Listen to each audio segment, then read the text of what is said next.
Hello साथियों, नमस्कार। समुत्कर्ष classes के इस ऑनलाइन प्लेटफॉर्म पर आप सभी का स्वागत है। आज हम लोग आरपीएससी फर्स्ट ग्रेड का जो जनरल पेपर है उसके मैथ्स का सिलेबस डिस्कशन करने वाले हैं। यदि आप इस चैनल पर नए हैं तो चैनल को सब्सक्राइब ज़रूर कर लें और शेयर ज़रूर करें जिससे सभी साथियों तक पहुंच सके। इस प्लेटफॉर्म पर मैं आपको मैथ्स गणित में जो आपका सिलेबस है जनरल पेपर में उसका डिस्कशन करेंगे और फिर नेक्स्ट क्लास में हम लोग एक एक टॉपिक वाइज पढ़ने वाले हैं। तो अपन शुरुआत करते हैं। पहला टॉपिक अपने पास है, फर्स्ट जो टॉपिक है अपने वो रहेगा नेचुरल नंबर, प्राकृत संख्याएं। तो ये संख्याओं से संबंधित टॉपिक है। पहला प्राकृत संख्याएं, परिमेय संख्याएं, अपरिमेय संख्याएं, वास्तविक संख्याएं और उनके दशमलव विस्तार।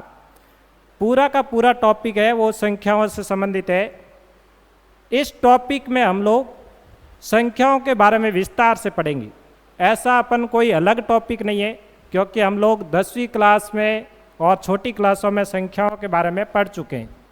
जैसे अपन प्राकृत संख्याओं को n से लिखते हैं, नेचुरल नंबर, और इसमें अपन पढ़ते हैं जो नंबर 1 से स्टार्ट होते हैं, 1 से शुरू होंगे, 1 2 3 4 इस टाइप के जो नंबर होते हैं उनको पढ़ने वाले। जनरल नॉलेज है, इसमें कोई खास बड़ी चीज़ें नहीं है, सिर्फ अपने को प्राकृत संख्या के बारे में थोड़ी बहुत जानकारी लेनी है, परिमेय संख्या क्या होती है उसके बारे में जानकारी लेनी है, अपरिमेय संख्याओं और वास्तविक संख्या के बारे में जानकारी लेनी है। रेशनल नंबर, इरेशनल नंबर और real number and their decimal expansion, इनके बारे में अपन पढ़ने वाले हैं।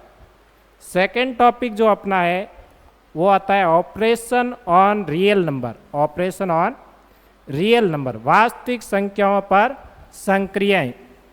ये जो संक्रियाएं होती है इसका मतलब है अपने को वास्तविक संख्याओं की जोड़, बाकी, गुणा और भाग।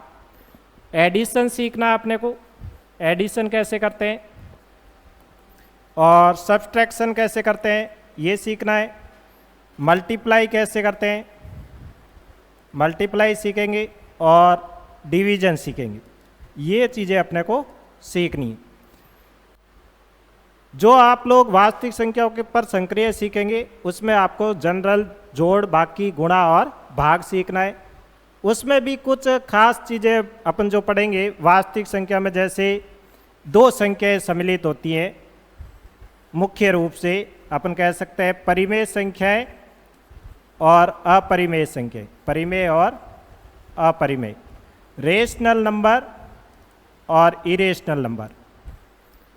तो आप लोगों ने रेशनल नंबर, परिमेय संख्याओं की जोड़ बाकी तो सीख रखी है, नॉर्मल चीज़ होती है। अपरिमेय संख्याओं की जोड़ बाकी अपन सीखेंगे, ठीक है। तो इसके बाद में आपके है rational number and their decimal expansion. यहाँ पर भी डेसिमल एक्सपेंशन पढ़ना है अपने को रियल नंबर का, और यहाँ पर भी क्या है, तर्क संगत संख्या और उनके दशमलव विस्तार। दशमलव विस्तार में आपको पढ़ना है कि उसका दशमलव विस्तार किस प्रकार का है, शांत है या अशांत है, टर्मिनेट है या नॉन टर्मिनेट है। टर्मिनेट, नॉन टर्मिनेट के बारे में हल्की सी बात अगर अपन करें तो किसी में अगर अपन भाग लगा रहे हैं, किसी संख्या में अपन भाग लगा रहे हैं, अगर भाग उसमें पूरा पूरा जा रहा है, कंप्लीटली डिविजिबल हो रहा है, जैसे 12 में 2 का डिवाइड दिया तो 6 आ गया, तो ये क्या है, टर्मिनेट है, शांत है। उसके बाद में आप अशांत का कोई एग्जाम्पल लेना चाहे कि संख्या अशांत है कि नहीं है, तो आप 22 में 22 में 7 का भाग लगाएंगे तो ये अशांत नंबर है, ये आगे से आगे चलता रहेगा, भाग आप कितना ही दे देना पूरा कभी कंप्लीटली नहीं जाएगा। तो ये चीज़ें अपन इस टॉपिक में पढ़ने वाले हैं कि शांत है या अशांत है। सेकेंड जो थर्ड टॉपिक है अपने थर्ड टॉपिक में अपन लोग पढ़ेंगे zeros of polynomial number, zeros of polynomial, बहुपद के शून्यक। ये अपने जो टॉपिक है वो 10वीं क्लास में आता है, एनसीईआरटी का टॉपिक है। Relationship between zeros and coefficient of a polynomial, बहुत आसान टॉपिक है। बहुपद के शून्यक और बहुपद के शून्यकों और गुणांकों के बीच में संबंध, ये इस प्रकार के टॉपिक है जो आपको हल्की हल्की जानकारी हो तो भी अपन आसानी से क्वेश्चन को देखकर और उसके ऑप्शन को देखकर आराम से हल कर सकते हैं। इस टॉपिक में अपन एक तो पढ़ने वाले बहुपद, बहुपद को लिखते हैं पीएक्स से, और जो आपके टॉपिक में लिखा हुआ है कि सेकेंडरी लेवल है, ये कौन सा लेवल है? सेकेंडरी। तो सेकेंडरी में आपके आता है द्विघात बहुपद, उसका इक्वेशन या पर अपन कह सकते हैं बहुपद का व्यापक रूप है वो क्या होता है? ax² plus bx plus c होता है। तो इसके आपको क्या निकालने? बहुपद के शून्यक निकालना है। शून्यक का मतलब होता है x की ऐसी वैल्यू निकालनी है आपको जिससे इस बहुपद का मान क्या हो जाए? 0 हो जाए। तो x की वैल्यू वो आपको ऑप्शन में देंगे, उस ऑप्शन की सहायता से ही इसमें से अगर प्रश्न आता है तो अपन आसानी से कर सकते हैं। तो गुणांकों के बीच में संबंध भी देखेंगे। गुणांक कौन से होते हैं? जैसे x² का गुणांक क्या है? a है, x का गुणांक क्या है? b है, और अचर पद क्या है? c है। तो इन गुणांकों के बीच में और शून्यकों के बीच में क्या संबंध है वो अपन इस टॉपिक में पढ़ेंगे। फिर है आपके चौथा topic division algorithm of polynomial, बहुपदों के लिए विभाजन एल्गोरिथम।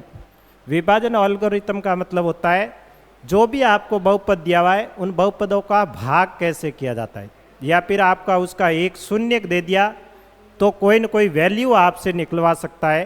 तो बहुत आसान टॉपिक है ये भी, और इसका प्रश्न है ना वो फर्स्ट ग्रेड में कई बार आ चुका है। तो जो भी साथी अपने फर्स्ट ग्रेड की तैयारी कर रहे हैं उनको मैं एक ही कहना चाहूँगा कि मैथ्स का सवाल आपको छोड़ना कभी नहीं। अगर आप मैथ्स का सवाल छोड़ते हो तभी तो अपन क्या रहते हैं? पीछे रहते हैं। मैथ्स से डर नहीं रखना है आपको, आराम से एक एक टॉपिक हम जो भी यहाँ पर इस प्लेटफॉर्म पर पढ़ेंगे, एक टॉपिक पढ़ने के बाद उसके संबंधित कैसे क्वेश्चन पूछे गए उनको हल करने वाले। तो आप इस प्लेटफॉर्म पर ज़रूर जुड़े रहें। अगर आप हमारे से जुड़े रहेंगे तो मैं आपको विश्वास दिला सकता हूँ कि मैथ्स का जो आपके अंदर फोबिया है, डर है, वो आपके दिमाग से और दिल से गायब हो जाएगा। तो पांचवा टॉपिक है algebraic method of solution of pair of linear equation in 2 variable, 2 चरों में रेखिक समीकरणों के युग्म को हल करने की बीजगणितीय विधियाँ।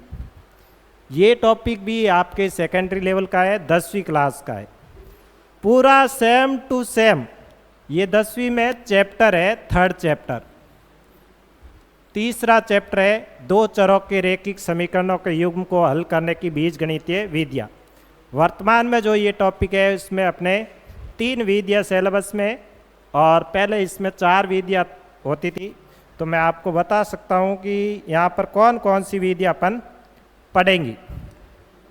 तो इसमें अपन 4 विधियाँ पढ़ेंगी। 3 अभी 10वीं के सिलेबस में। पहली पढ़ेंगे ग्राफीय विधि, ग्राफ की सहायता से अपन इन समीकरणों का क्या निकालेंगे? हल निकालेंगे।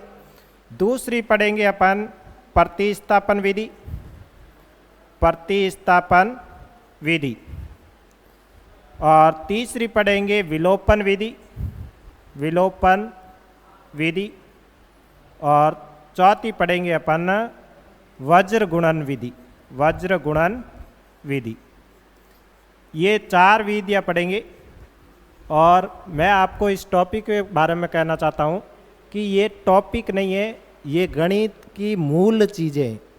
अगर आपको 2 समीकरण हल करना नहीं आता है ना, तो आप बाकी वाले जो टॉपिक पढ़ रहे हैं पूरे मैथ्स में उसको पढ़ने का कोई मतलब नहीं, क्योंकि आपके फर्स्ट ग्रेड में जो भी क्वेश्चन आता है उसमें लास्ट में आपके समीकरण बनेगी, और उन समीकरणों को हल करने के लिए आपको ये जो मेथड है दो, प्रतिस्थापन भी सीख सकते हैं। मैं आपको दोनों मेथड सिखाऊंगा, प्रतिस्थापन और विलोपन। ग्राफ ये मेथड अपने बोर्ड एग्जाम के हिसाब से सीखते हैं, ये अपने ज़्यादा काम का नहीं है, वज्र गुणन भी इतना ज़्यादा काम का नहीं है। लेकिन प्रतिस्थापन और विलोपन विधि है, इसको आपको अच्छे से सीखना है, क्योंकि ये टॉपिक बहुपद और शून्यकों के बीच के गुणांकों के बीच में संबंध, इसमें भी काम में आता है। और आप लोग स्टैटिक्स पढ़ेंगे, सेंट्रल टेंडेंसी वगैरह है, मीन मीडियन मोड है, उसमें भी आपके जो इक्वेशनें बनेगी वहाँ पर काम आएगा। तो ये टॉपिक अपन अच्छे से कवर करने वाले हैं। नेक्स्ट जो अपने टॉपिक है मैथ्स में, नेक्स्ट टॉपिक आएगा आपके, ये मेंसुरेशन का टॉपिक है। किसका टॉपिक है ये? मेंसुरेशन, जिसे अपन कहते हैं क्षेत्रमिति का, क्षेत्रमिति, क्षेत्रमिति, क्षेत्रमिति का है, क्षेत्रमिति। और इस टॉपिक में से क्वेश्चन डेफिनेटली पूछा जाएगा, क्षेत्रमिति, मेंसुरेशन, मेंसुरेशन,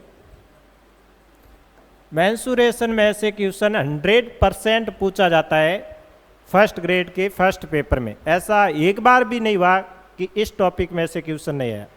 और इसमें भी बहुत नॉर्मल चीज़ें हैं, आपको सूत्र बिल्कुल रटने की आवश्यकता नहीं है। आप अगर इस चैनल से जुड़े रहे ना, मैं आपको सूत्र इस हिसाब से प्रैक्टिकली बताऊंगा कि आपको हाथों-हाथ याद हो जाएंगी। सूत्र रट्टा मारते हैं, फिर अपने को वैल्यू पुट नहीं हो पाती है और आसानी से हल नहीं हो पाता है और अपने को क्वेश्चन छोड़ना पड़ता है। लेकिन इसको ढंग से पढ़ा जाए ना, बहुत आसान टॉपिक है। ज़्यादातर स्टूडेंट मैथ्स छोड़ते भी इस वजह से ही, क्योंकि उनको फॉर्मूले याद नहीं होते हैं। फॉर्मूले याद करने का क्या होता है, एक तरीका होता है, उस ढंग से याद करते हैं तो आसानी से कर सकते हैं। पूरा का पूरा फॉर्मूला बेस है, आसानी से आपको समझ में आएगा, ये विश्वास रखना है। क्या है? Surface area of a cuboid, एक क्यूब एंड एक क्यूब, घनाभ और घन, घनाभ और घन तो आप लोगों ने देखा होगा। माचिस की आकृति है, किस प्रकार की है? घनाभ की। जो आपके टिन है, डिब्बा, डिब्बा भी किस आकार का है? घनाभ के आकार में। बॉक्सेज है किसी प्रकार का, वो भी किस आकार का है? घनाभ का। तो उसका आपको क्या निकालना है? सरफेस एरिया, पृष्ठीय क्षेत्रफल निकालना है। फिर है लंबवर्तीय बेलन, लंबवर्तीय बेलन। बेलन का मतलब रोट या बेलने वाली बेलन नहीं है। बेलन का मीनिंग है जो भी आपके ढोल के आकार की वस्तु है या ऑब्जेक्ट है, उस प्रकार का बेलन होता है। इसमें क्या होता है, आप थोड़ा सा इधर ध्यान दीजिए। बेलन में आपके दो तो सर्कल होंगे इस टाइप से, बेलन बनाकर बता रहा हूं मैं आपको।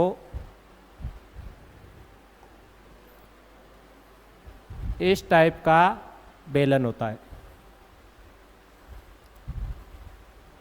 ऐसे। तो एक तो सर्कल ऊपर होता है और एक सर्कल क्या होता है? नीचे। दो वृत्तों को आपस में जोड़ा जाता है। तो ऐसी आकृति को क्या कहते हैं? अपन बेलन कहते हैं। ये बेलन है और बेलन में दो वर्त है और वर्त की क्या होती है? त्रिज्या होती है आर, और इसकी भी त्रिज्या होगी। अगर आपको इस बेलन का वक्र पृष्ठ है, कुल पृष्ठ है, बेलन का आयतन है, तो 3-3 4-4 सूत्र है। तो अपने को अगर ये भी पता नहीं है कि बेलन का वक्र पृष्ठ कौन सा है, ठीक है, तो अपन इस प्रश्न को हल नहीं कर पाते हैं। अपन क्या करते हैं? ज़्यादातर फॉर्मूले रटने की कोशिश करते हैं। मैंने कई बार आर्ट्स के विद्यार्थियों को यही देखा है कि मैथ्स फॉर्मूले रटे, फिर आपने प्रश्न पढ़ा, जो भी वैल्यू दी हुई है, चाहे आर की दी हुई है या डी की दी हुई है, ऐसे ही ऊट पटांग वैल्यू पुटअप कर देते हैं। और ऊट पटांग वैल्यू पुटअप करते हैं, ये पेपर सेटर को भी पता होता है कि वो वैल्यू पुटअप करेगा। पुट करते ही जो आंसर आता है वो पहले ही आंसर आपको दिया हुआ होता है और अपन उस पर टिक लगाते हैं, क्योंकि हम ये सोचते हैं कि फॉर्मूले में रखने पर हमारे यही आंसर आया है और सही है, जबकि वो प्रश्न क्या हो जाता है अपने गलत हो जाता है। इसका अर्थ ये है कि सही जगह पर सही वैल्यू पुट करना कितना जरूरी है। अगर अपन बिना सोचे समझे वैल्यू पुट करते हैं तो वो प्रश्न क्या होता है, गलत होता है। उसके बाद है लंबवर्तीय शंकु गोला। लंबवर्तीय शंकु इस टाइप का होता है, ऐसे। आप लोगों ने कौन खाया होगा आइसक्रीम का, या फिर जॉकर की टोपी देखी होगी, इस टाइप की आकृति बनती है। इसमें जो ये पोर्शन है ना, ये वाला, इसको बोलते हैं कर्व सरफेस, वक्र, वक्र पृष्ठ का क्षेत्रफल। और ये जो वर्ताकार है, इस वक्र पृष्ठ में इस वर्त के क्षेत्रफल को जोड़ दें तो इस शंकु का क्या आता है, कुल पृष्ठीय क्षेत्रफल आएगा। तो इसका अपने क्षेत्रफल वगैरह इस टॉपिक में पढ़ने वाले। पृष्ठीय क्षेत्रफल पढ़ेंगे, घनाभ का, घन का, शंकु का, गोले का, गोला जो गेंद है बॉल, उसका क्षेत्रफल पढ़ने वाले हैं कि कुल पृष्ठीय क्षेत्रफल। गोले का तो वैसे अपन देखें तो सीधा सीधा 4 पाई आर स्क्वायर होता है, 4 पाई आर स्क्वायर। लेकिन इसमें भी एग्जामिनर कुछ गड़बड़े करता है। क्या करता है, गोले की जगह अर्ध गोला दे देता है। तो अर्ध गोले का पृष्ठीय क्षेत्रफल निकालना अलग चीज हो जाता है। तो उस हिसाब से अपन कंप्लीटली पढ़ेंगे और उसके बाद में देखेंगे कि एग्जाम में किस टाइप के प्रश्न आए हुए हैं। फिर है अपने पास volume of a cuboid, cylinder, right, circular cone and sphere. इनके अपने को आयतन पढ़ना है, घनाभ, बेलन, लंबवर्तीय शंकु और गोले का आयतन। आयतन का मतलब क्या होता है, कोई भी लिक्विड भर दिया किसी डिब्बे में तो उसने कितना स्थान घेरा है, वो उसका क्या कहलाता है, वॉल्यूम। जैसे ही इस स्टूडियो में मैं पढ़ा रहा हूँ, स्टूडियो के अंदर हवा कितनी है, एयर कितनी है, वो उसका क्या है, वॉल्यूम है, आयतन है। तो वो चीज़ें अपन इसमें पढ़ेंगे। फिर है अपने जो क्वेश्चन बनता है अधिकतर यहाँ से बना, तीसरे टॉपिक से। आपके देखो ये जो चीज़ें है ना, ये 10वीं क्लास के बेस की चीज़ें हैं, और ये जो लास्ट वाला टॉपिक है ना, ये भी 10वीं का ही है। लेकिन आरपीएससी के ज़्यादातर क्वेश्चन इस टॉपिक से पुटअप हुए। इसमें क्या होता है, मान लो आरपीएससी आपको बेलन के साथ में गोला भी पूछना चाहिए, वो ये ट्राई करना चाहती है कि बच्चे को या विद्यार्थी को गोला और बेलन दोनों के फॉर्मूले आते हैं कि नहीं आते। तो वो दो ठोसों का संयोजन का सतह क्षेत्र, दो ठोसों को आपस में जोड़कर कैसे जोड़ते हैं, देखो। मान लो ये मैंने एक बेलन बनाया, इस टाइप से ये बेलन बना दिया, इसके ऊपर मैं इस शंकु को ऐड कर दिया। अब आपको आरपीएससी इस टाइप का क्वेश्चन पूछती है कि इसका कुल पृष्ठीय क्षेत्रफल बताओ। तो आपको बेलन का भी निकालना पड़ेगा, शंकु का भी निकालना पड़ेगा, फिर इसको क्या करना पड़ेगा, ऐड करना पड़ेगा। तो इस टाइप के क्वेश्चन इसमें बनते हैं। फिर है आयतन, ठोसों का एक आकार से दूसरे आकार में रूपांतरण। रूपांतरण कैसे करते हैं, एक चीज को दूसरे चीज में कन्वर्ट करना। कैसे, जैसे एक गोला है, ध्यान से समझना, एक गोले को पिघलाकर, प्रश्न इस टाइप का पूछा जाता है कई बार कि एक गोला है, इस गोले को पिघलाकर एक बेलन बना दिया जाए तो बेलन का आयतन क्या होगा। तो आयतन हमेशा ध्यान रखना, जितना गोले का आयतन है ना, उतना का उतना किसका होगा, बेलन का। क्योंकि जिस वस्तु को, जिस ऑब्जेक्ट को आपने पिघलाया है उसी से वापस क्या बनाया है, बेलन। लेकिन चेंज कौन होता है, चेंज होगा इनका पृष्ठीय क्षेत्रफल। चेंज क्या होगा, पृष्ठीय क्षेत्रफल हो जाएगा। इसमें त्रिज्या है, इसमें ऊंचाई आ जाएगी, तो वो चीज़ें क्या हो जाती है, चेंज हो जाती हैं। तो इसमें अपन ज़्यादातर प्रश्न इसी के पूछे जाते हैं। इसके बहुत अच्छे अच्छे प्रश्न अपन जो पूछे गए हैं और जो आने की संभावना है वो सारे करने वाले हैं। ठोसों का एक आकार से दूसरे आकार में रूपांतरण, ये नॉर्मल टॉपिक है अपने पास। एक बार वापस मैं डिस्कशन कर रहा हूँ। एक तो अपने है संख्याओं के बारे में, पूरे के पूरे संख्याएं। दूसरा है इसके डेसिमल एक्सपेंशन कैसा है, दशमलव प्रसार किस टाइप का है, शांत है, अशांत है, टर्मिनेट है, नॉन टर्मिनेट है, वो पढ़ने वाले हैं। नेक्स्ट अपन पढ़ने वाले हैं जीरोज पॉलिनोमियल। ये आपके बीजगणित का टॉपिक आ जाता है। किसका है? बीजगणित का। देखो आरपीएससी में 3 टाइप के अपने टॉपिक है। पहला संख्याओं का है, दूसरा बीजगणित का है, और तीसरा जो टॉपिक है वो है आपके क्षेत्रमिति का। तो 3 ही टॉपिक है, छोटे छोटे टॉपिक है, बहुत आसान टॉपिक है, आराम से क्लियर हो सकते हैं। अगर आप इस चैनल से जुड़े रहे तो मैं आपको विश्वास दिला सकता हूँ कि एक एक टॉपिक आपका अच्छे से क्लियर होगा, और आपके जो क्वेश्चन पूछे गए हैं बोर्ड में आरपीएससी द्वारा, वो मैं ये आपको विश्वास दिला सकता हूँ कि आप स्वयं उस प्रश्नों को आसानी से हल कर सकते हैं। तो चैनल को सब्सक्राइब जरूर करें और ज़्यादा से ज़्यादा शेयर करें। धन्यवाद। जय हिंद, जय भारत।